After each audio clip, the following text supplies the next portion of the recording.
Halo warga YouTube dimanapun kalian berada, gimana kabar hari ini? Selamat datang lagi di channel Cerita Teratas. Film Transformers One telah tayang di bioskop-bioskop. Dan di kesempatan ini Mimin gak akan ngedongengin kalian tentang film ini karena Mimin sangat menyarankan untuk kalian nonton sendiri filmnya. Yang mana kalian akan merasakan pengalaman yang berbeda dari semua film Transformers yang kita kenal. Jujur pada awalnya Mimin gak naruh ekspektasi yang tinggi untuk film ini. Hanya sekedar melihat robot yang saling bertarung dan mungkin saja jalan ceritanya sedikit boring khas Transformers. Namun film Transformers One lebih dari yang Mimin bayangkan. Dan untuk kalian yang belum nonton filmnya, sedikit Mimin kasih bocoran tentang ini film. Transformers One memulai cerita dengan kisah dua penambang di Lacon City, yaitu D16 dan Orion Pax.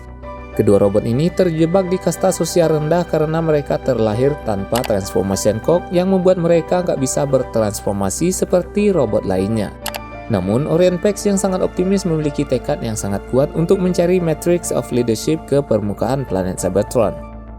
Singkat cerita, nasib D16 dan Orion Pax berubah setelah mengikuti Lacon 5000, di mana Sentinel Prime menjanjikan mereka perawatan. Akan tetapi, bukannya diperbaiki, mereka malah disekap di ruangan bawah tanah, dan di ruangan inilah mereka bertemu dengan B127, si robot kuning yang ceria dan sangat optimis. Dengan B127 dan elitawan, mereka pun akhirnya berhasil naik ke permukaan. Siapa sangka sesampainya di permukaan mereka menghadapi konspirasi yang sangat mengejutkan. Dimulai dari rahasia gelap Sentinel Prime hingga ancaman ras alien jahat Quintesson. Tak hanya itu, di permukaan mereka bertemu dengan Prime tua yang memberikan mereka kekuatan. Kekuatan ini bukan hanya mengubah hidup mereka tetapi juga menguji persahabatan mereka dan mengubah Orion Pax menjadi Optimus Prime sementara D16 menjadi Megatron. Untuk kisah selanjutnya kalian bisa nonton sendiri filmnya. Lagi-lagi Mimin ingatkan, Mimin gak akan memberikan spoiler mendalam tentang film ini. Oke, seperti yang kita tahu bahwa film ini mengambil latar sebelum terbentuknya Autobot dan Decepticon. Di saat D16 atau Megatron masih menjadi sahabat dari Orion Pax atau Optimus Prime.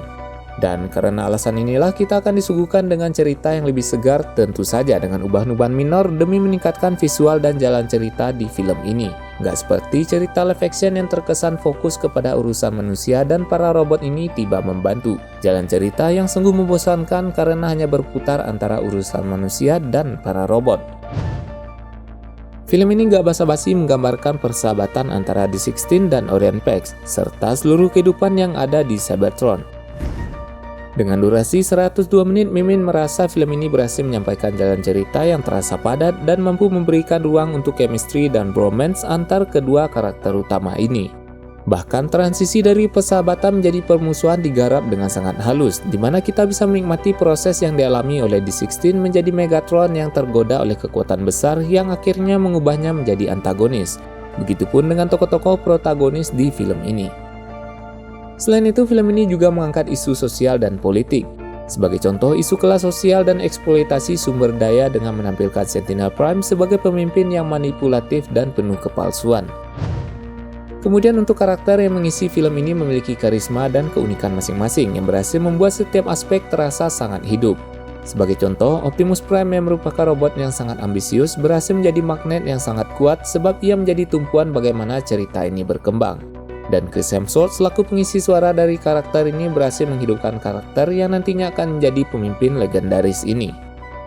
Sementara posisi D16 yang sangat kontras dengan Optimus membuat bromance dari kedua karakter ini terasa sangat hidup. Kemudian ada karakter B127 atau Bumblebee, si paling komedi dan paling badassatron. Sang pengisi suara Keegan Michael Key berhasil memberikan suara yang energik dan penuh canda, sehingga menjadikan karakter ini menjadi titik penyeimbang yang sangat menyenangkan dan sangat menghibur di sepanjang jalan cerita. Dan tak lupa tokoh robot wanita yaitu Elitawan yang juga berhasil menarik perhatian berkat karakter bijaksana dan suara keanggunan khasnya suara Mbak Scarlett Johansson. Namun dibalik itu semua, sentuhan tangan dari Josh Cole lah yang berhasil menghidupkan semua karakter dan jalan cerita di film ini, sehingga terasa sangat segar dan kita akan mudah untuk terikat dengan tokoh-tokoh di film ini.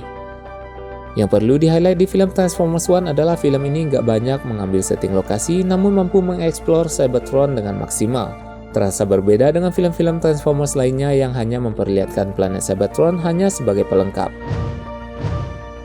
Mungkin bagi kalian yang suka dengan aksi para robot Cast Bay First, film ini nggak menyajikan pertarungan robot sebanyak yang pernah kalian lihat di film-film Transformers lainnya. Namun film ini berhasil memberikan sisi humanis tanpa perlu menghadirkan manusia sebagai faktor pendukung. Sisi humanis ini terlihat dari hubungan antara Orion Pax dengan D16 terasa sangat relatable, di mana Orion Pax mempertahankan sisi optimisnya yang menganggap kedamaian bisa dicapai, sementara D16 yang semakin dikuasai oleh marahnya sangat ingin menguasai planet Cybertron. Secara overall, film ini mampu memberikan cerita menyentuh tentang masa lalu Optimus dan Megatron tanpa mengorbankan aksi spektakuler dari para robot ini. Tentu saja didukung oleh grafis yang sangat memukau yang mampu menghidupkan semua tokoh maupun latar di film ini. Bisa jadi film ini merupakan prequel yang sangat kuat dan sangat relevan di waralaba Transformers. Meski dalam hal lokasi, film ini tak sebanyak film Transformers Rise of the Beast, namun film ini tetap memikat berkat eksplorasi mendalam tentang planet Cybertron dan plot yang sangat terfokus. So, demikianlah review pribadi Mimin mengenai film animasi terbaru Transformers ini. Semua harapan Mimin tentang film Transformers bisa terjawab di film ini. Untuk ratingnya Mimin kasih 9/10 karena kita bisa menikmati kisah tentang para robot yang tidak membosankan, padat dan jalan cerita yang lebih terfokus, sangat kontras jika dibandingkan dengan film live actionnya. Bagi kalian yang belum menonton filmnya, Mimin sangat menyarankan untuk kalian menonton film ini, karena kalian akan merasakan feel yang sangat berbeda dari semua film Transformers yang kita kenal. Dan bagi kalian yang sudah menonton filmnya, coba tulis di kolom komentar gimana tanggapan kalian tentang film ini. Oh ya, nggak bosan-bosan Mimin ucapkan terima kasih untuk kalian yang sudah mensupport channel ini dengan klik tombol like, subscribe, dan nge-share video Mimin hingga channel ini bisa terus berkembang di dunia YouTube dan memberikan informasi dan rekomendasi film-film menarik untuk kalian semua. Mimin pamit dan sampai jumpa di video-video selanjutnya.